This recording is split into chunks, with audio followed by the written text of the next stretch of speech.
Oi, pessoal, vamos lá. Agora a gente vai fazer uma revisãozinha aqui básica também sobre a função do segundo grau ou função quadrática. A gente vai revisar somente essas duas porque são assim as funções, vamos dizer, não as mais importantes, porém as que a gente mais utiliza no dia a dia, né? Então, são as básicas que vocês necessitam conhecer, né? Eu acredito que vocês estudaram isso aqui também, alguns de vocês, mas para a grande maioria pode ser novidade, mas é uma revisão, então a gente não vai se prender muito, até também por questão do nosso tempo. Mas vamos lá, né? A ideia é, mesmo no pouco tempo, aprender. E aí a gente vai aprender na resolução dos exercícios, tá? Hoje a gente vai conhecer a teoria básica sobre essa função. Então, o que é a função de segundo grau ou função quadrática? Chama-se função polinomial do segundo grau ou função quadrática qualquer função f definida de R em R, dada por uma lei da forma f de x igual a ax ao quadrado mais bx mais c. Então, veja, essa aqui é a fórmula genérica da função quadrática, da função do segundo grau. Então, ela é bem parecida com a equação do segundo grau. A diferença é que agora é uma função. Ao invés da igualdade de ser igual a zero, aqui nós temos a função, tá? Nessa função, A, B e C são números reais, tá? A, B e C são números reais. E o A, que é o coeficiente de x ao quadrado, ele é diferente de zero. Por que ele é diferente de zero? Porque se o A for igual a zero, ela deixa de ser uma função do segundo grau e passa a ser uma função do primeiro grau. Então, o coeficiente do x ao quadrado, ele não pode ser zero, porque o que faz com que essa função seja quadrática é justamente esse x ao quadrado, tá? Então, as funções, o grau da função é dado pelo maior expoente de x. Na função do primeiro grau, o maior expoente de x é 1. Na do segundo grau, o maior expoente de x é 2. Na do terceiro grau, o maior expoente de x é 3, e assim por diante. O domínio e o contradomínio da função quadrática está dentro do conjunto dos números reais, tá? E a imagem é o conjunto formado pelas ordenadas y, que representam imagem das abscissas x por meio da função, tá? Então, o conjunto imagem são os valores de y que estão ligados a um x da função, tá? Então, vejamos aqui os coeficientes. Isso aqui é para recordar que a gente acabou de ver na equação do segundo grau, né? Opa, passou demais. Aqui são equações, tá? Aqui são equações, ó, porque está igual a zero, tá? Para identificar os coeficientes, aqui não deveria ter esse igual a zero para ser uma função, né? Deveria ser o y. Mas tudo bem, vai dar para entender o básico. Ó, 2x ao quadrado menos 3x mais 5. O valor de A é 2, que é quem acompanha x ao quadrado. O valor de B é menos 3, que é quem acompanha o x. E o termo independente é o C, é 5. Aqui não aparece nenhum algarismo, mas nós temos um sinal de menos aqui. Então, fica subentendido que é menos 1. Aqui é 4, valor de B, e o termo independente de x, menos 3, que é C. Aqui, observem a organização. Só foi mudada a posição aqui, ó. Quem é o valor de A é quem está acompanhando x ao quadrado. Então, x ao quadrado está aqui, ó. Então, A é 8. B é 4 e C, que é o termo independente, é menos 4. Aqui, valor de A é menos 6, que é quem acompanha o x ao quadrado. Valor de B é 3, que é quem acompanha o x. E nós não temos o termo independente. Então, se não tem o termo independente, é zero. Como que nós fazemos para encontrar a raiz ou o zero da função quadrática? É o mesmo raciocínio lá da função do primeiro grau. Para a gente descobrir a raiz ou o zero da função, é só a gente igualar a função a zero. Então, quando você iguala a função a zero, ela se torna uma equação. E aí, como aqui a função ela é do segundo grau, quando nós igualarmos a zero, ela vai se transformar em uma equação do segundo grau. E aí, na equação do segundo grau, a gente pode utilizar aí a fórmula de Bhaskara, né, para resolver a equação e assim obter as raízes. Então, as raízes da equação são os valores de x que anulam a função, que vão zerar a função. Que na hora que você fizer uma substituição, vai zerar tudo, tá? Então, aqui nós temos, olha, a função de x, para encontrar a raiz, você vai pegar a função igual a zero, vai se transformar em uma equação, e aí você utiliza a fórmula de Bhaskara. Aqui a fórmula de Bhaskara está bem reduzida, né? Em uma linha só. O discriminante, que é representado pela letra grega delta, esse aqui, mostrará a quantidade de raízes reais da função. Vocês lembram quando nós estávamos revisando a equação de segundo grau? Eu falei para vocês que se o discriminante, que é o delta da função, ele for positivo, a equação tem duas raízes diferentes. Se o discriminante der zero, a equação tem duas raízes iguais, ou se, você pode dizer que tem uma só raiz também. Se o discriminante der negativo, a equação não tem raízes. Isso também vai se aplicar aqui. Desculpa. Vai se aplicar aqui, tá? Olha. Ainda bem que estamos longe, né? Senão vocês iam correr. Então, aqui, ó, que eu acabei de dizer, se o delta for positivo, tem duas raízes reais diferentes. Se o delta der negativo, não tem raiz. Se o delta der zero, tem duas raízes reais iguais. Aí, o que que vai acontecer? Quando o valor de A é positivo, nós temos a concavidade da parábola, ou seja, a concavidade da função, voltada para cima. Isso aqui é muito importante, tá, gente? Então, ó, se o valor de A for positivo, maior do que zero, o gráfico, porque o gráfico da função quadrática é uma parábola, tá?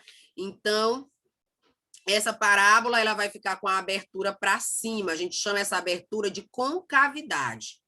Então, se o A for positivo, a concavidade é para cima.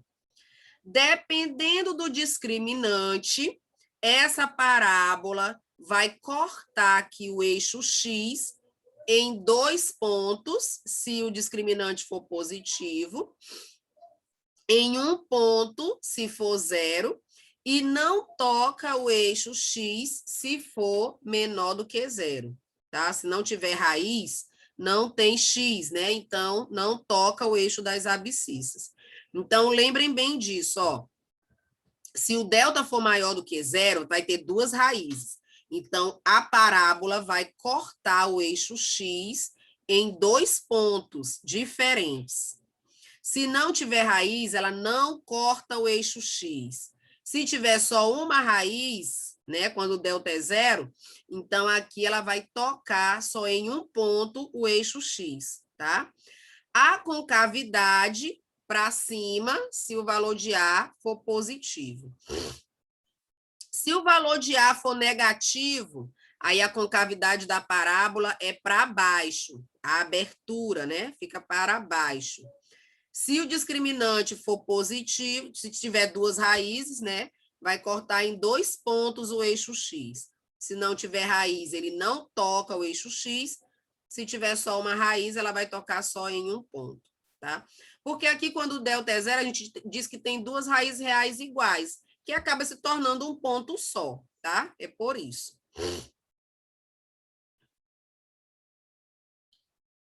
Aqui, sobre a concavidade que eu acabei de falar, né? Ó. Se o valor que está acompanhando o x ao quadrado, que é o valor de A, for positivo, maior do que zero quer dizer positivo, concavidade para cima, abertura aqui da parábola para cima. Se for menor do que zero, ou seja, negativo, aí a concavidade fica para baixo.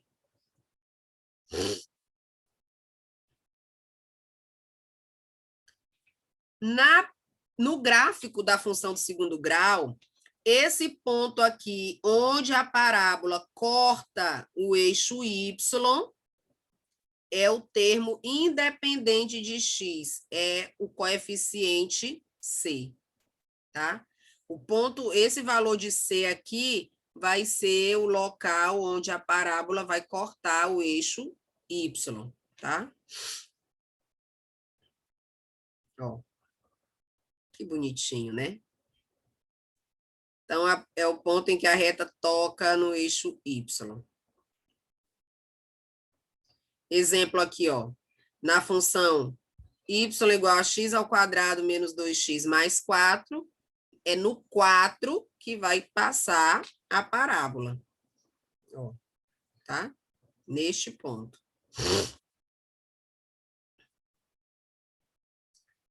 Fique ligado. Se o valor de C é positivo, maior do que zero, a parábola cortará o eixo Y para cima, porque Y é positivo no plano cartesiano para cima. Se o C for zero, a parábola vai cortar o eixo Y na origem do plano cartesiano, ou seja, no ponto 0, 0. Se o valor de C for negativo, então aí a parábola vai cortar o eixo Y para baixo no plano cartesiano, porque é para baixo que os valores de Y são negativos. Aí nós temos também, na parábola, nós temos o vértice, que pode ser o ponto mais alto ou o menor da função, tá? Então, veja. O vértice é um ponto muito importante na parábola, pois por meio dele obtemos muitas informações significativas. A ordenada YV do vértice admite valor mínimo ou valor máximo. Se A for maior do que zero, você lembra, se A é maior do que zero, a concavidade vai ficar para cima. Então, o vértice vai estar embaixo. Então, é valor mínimo da função, tá? Se o valor de A... deixa eu mostrar aqui, ó. Aqui está a parábola, valor de A positivo. Então, a concavidade é para cima.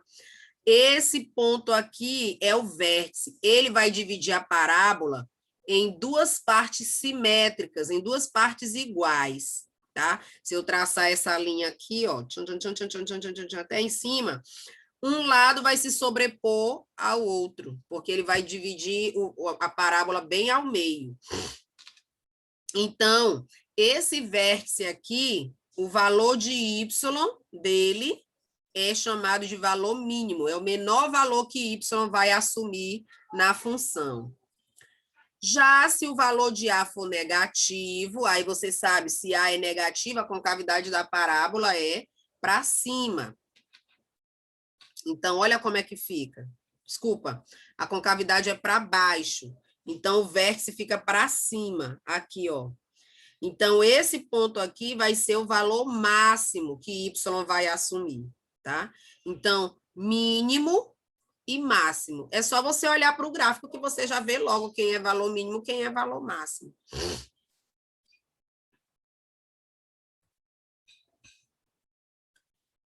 Então, como é que você faz para encontrar as coordenadas do vértice? Você usa essa fórmula aqui. Quando a gente vai construir o gráfico da função, o primeiro valor que a gente procura é o vértice. Então, você procura primeiro o XV, usando essa fórmula. Encontrando o XV, substitui ele na função, você vai encontrar o YV. Ou você pode usar essa fórmula aqui também para encontrar o YV, tá?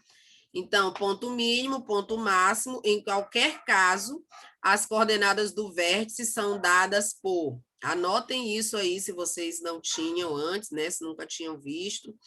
Depois eu vou disponibilizar também no meu canal para vocês assistirem novamente essa aula, se assim desejarem. Então, XV, que é a abscissa do vértice, você encontra nessa fórmula, menos B sobre 2A. Ó, B aqui, A aqui, na função. YV é menos delta, o delta você vai descobrir na fórmula de Bhaskara, sobre 4 vezes A, que está aqui na função. Mas, como eu disse, se você não quiser ir fazer fórmula de Bhaskara, é só pegar o valor que você descobriu aqui, coloca no lugar de x na função e você vai encontrar esse valor aqui do YV.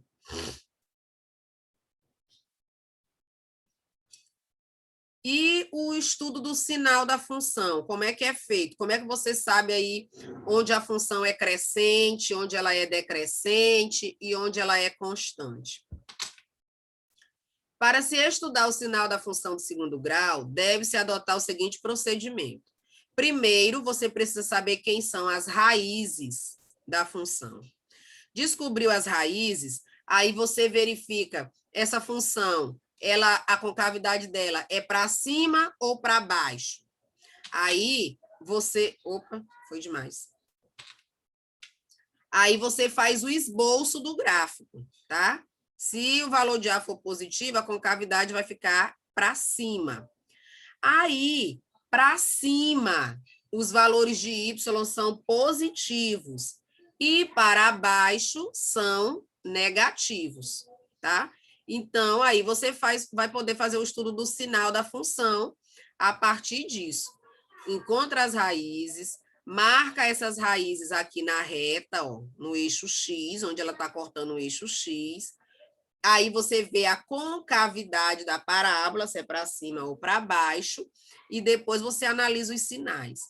Os sinais, gente, são os sinais da função. Sinal da função é valor de Y. Então, Y para cima é positivo no plano cartesiano e para baixo é negativo, tá? Então, olha o que vai acontecer. Analisar os sinais da função é verificar nos intervalos o domínio onde a função tem imagem positiva, negativa ou nula, considerando também o valor de A e o valor do delta. Aquele mesmo esboço que eu expliquei ainda há pouco, quando o valor de A é positivo, concavidade para cima, quando é negativo, concavidade para baixo. Se o delta é positivo, são duas raízes, então vai cortar o eixo X em 2 pontos. Se for negativo, não toca o eixo X. Então, se a concavidade estiver para cima, é tudo positivo, se estiver para baixo, é tudo negativo. Se for 0, concavidade para cima, só vai ter também os valores aqui positivo. Aqui só vai ter os negativos se a concavidade for para baixo. Agora, quando corta em 2 pontos, para cima positivo e aqui no meio negativo, se o valor de A for positivo. Se for negativo, ó, para cima o Y é mais, para baixo o Y é menos, tá?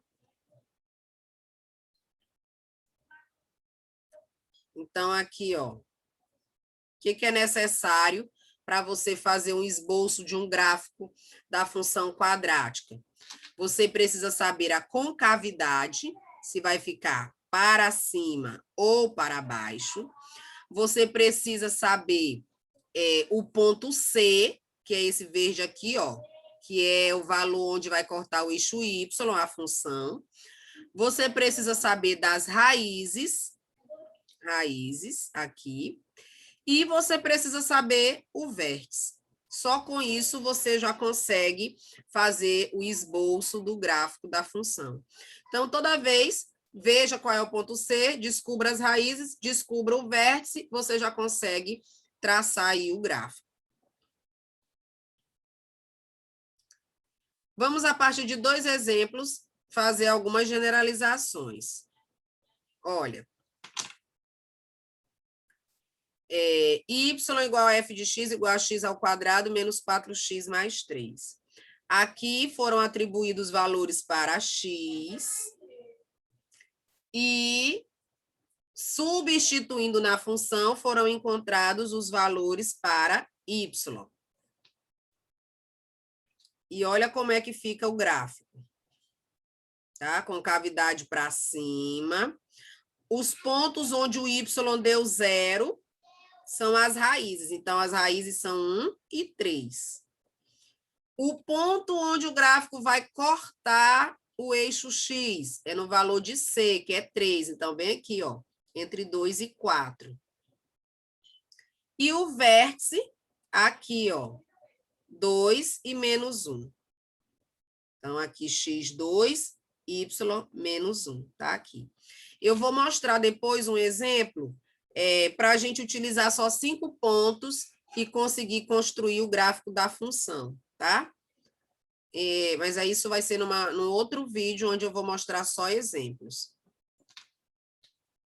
Aqui também, olha, menos x ao quadrado mais 4. Foi atribuído valores para x e foi substituído na função, encontrado esses valores aqui para y. Que é isso que eu vou mostrar depois, os cálculos para vocês, como obter esses valores, caso vocês não lembrem como é que faz. Como eu sei onde é que estão as raízes dessa função? Olha, onde y deu 0, são as raízes. Então, as raízes dessa função são menos 2 e 2. Onde o gráfico vai cortar o eixo y? No 4, tá? Que é o termo independente. Olha só. E, ao mesmo tempo, é o vértice da parábola. Tá? Como aqui é uma função incompleta, né? Não tem valor de b, então o gráfico dessa função está aí. Resumindo, para construir o gráfico da função do segundo grau, basta seguir os seguintes passos. Determinar as raízes, se existirem, né? Quando é que não vai existir raiz? Vocês lembram? Quando o delta der negativo. Marcar os valores das raízes sobre o eixo x, calcular o vértice da parábola usando essa fórmula e marcar no plano cartesiano, marcar o eixo y, que vai corresponder, aliás, marcar no eixo y o valor do coeficiente c, e aí você vê a concavidade da parábola, se é para cima ou para baixo, e aí você traça a curva, tá? Então, basicamente é isso que você precisa para traçar aí o gráfico da função do primeiro grau. Então, eu vou fazer um outro exercício fazer exemplos, melhor dizendo, construindo gráficos de função para você, encontrando a raiz da função, para vocês fixarem melhor todo esse conteúdo que foi visto aqui de forma assim meio rápida, porque é só para a gente revisar esses conceitos mesmo, para ainda ficar aí fresquinho na mente de vocês, tá bom? Por hoje é só, nos vemos na próxima. Deus abençoe todos vocês.